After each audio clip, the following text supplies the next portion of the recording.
আসসালামু আলাইকুম বন্ধুরা, সবাই কেমন আছেন? আশা করি ভালো আছেন। চলে আসলাম গুলশান 1 নম্বর ফজলে রাব্বি পার্কে। তো এখন আপনাদের দেখাবো মনোরম দৃশ্য আর অসাধারণ একটি পার্ক। তো আমি আস্তে আস্তে ভিতরের দিকে প্রবেশ করতেছি। আপনাদেরকে যদি দেখাই, ভিতরের মেন গেটটা অনেক সুন্দর। মেন গেটের দৃশ্যটা আসলেই দেখার মতো। তো আমি ভিতরে প্রবেশ করতেছি, আপনারা আমার সঙ্গে থাকেন, আপনারা দেখতে পারবেন। ভিতরে প্রবেশদ্বারে আপনাদের ডান দিক দিয়ে ঢুকতে হবে, আপনারা বাম দিকে যাবেন না, ডানে চলে যাবেন। ডান দিকে পার্কে ঢোকার রাস্তা। তো আমরা আস্তে আস্তে পার্কের ভিতরে প্রবেশ করতেছি,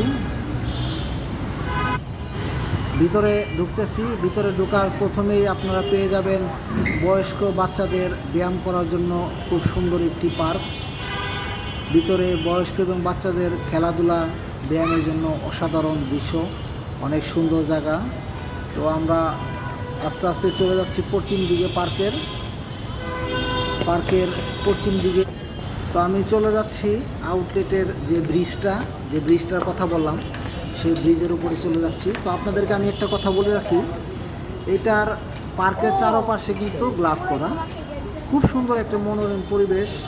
বাচ্চা কাচ্চা নিয়ে ঘোরার মতো, বাচ্চা কাচ্চা নিয়ে বিকেলবেলা হাঁটাহাঁটি, বয়োজ্যেষ্ঠ যারা আছে তাদের হাঁটার মতো পরিবেশ, মনোরম পরিবেশ, অনেক সুন্দর জায়গা। আমরা ব্রিজের উপর দিয়ে সামনের দিকে এগিয়ে যাচ্ছি। আপনাদের আমি যদি একটু দেখাই, নিচের দিকে যে পানিটা, সেই পানিটা এখন অনেকটাই কম। তো আমরা ব্রিজের উপর দিয়ে হেঁটে যাচ্ছি দক্ষিণ দিকে। তো পার্কের পরিবেশটা অনেক সুন্দর, যদি এখন সন্ধ্যা হয়ে গেছে। সন্ধ্যার পরে পরিবেশটা দেখার মতো, ছোট ছোট লাইট জ্বলছে, লাইটের ফাঁকে ফাঁকে অনেক সুন্দর দিক। এটা হলো একটি পাহাড়ের মতো করে রেখেছে, যার উপরে একটি বিল্ডিং করা আছে। বিল্ডিংয়ের ছাদে দাঁড়িয়ে সবাই বাইরের মনোরম দৃশ্য পরিদর্শন করছে। আমাদের পাশে আছে পুলিশ প্লাজা, সবাই পুলিশ প্লাজার দৃশ্যটা দেখতেছে।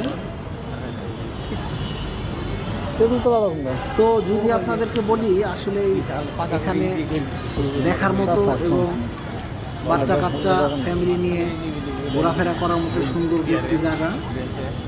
তো আশা রাখি আপনাদের সবার ভালো লাগবে। যারা গুলশান, বনানী আশেপাশে আছেন, সবাই আসেন। গুলশান 1 নম্বর হতে পুলিশ প্লাজার নিকটে ডক্টর ফজলে রাব্বি পার্ক। ভালো লাগবে। আমার লাইকটা চ্যানেল সাবস্ক্রাইব করবেন। আশা রাখি সবাই ভালো থাকবেন। আল্লাহ হাফেজ, আসসালামু আলাইকুম।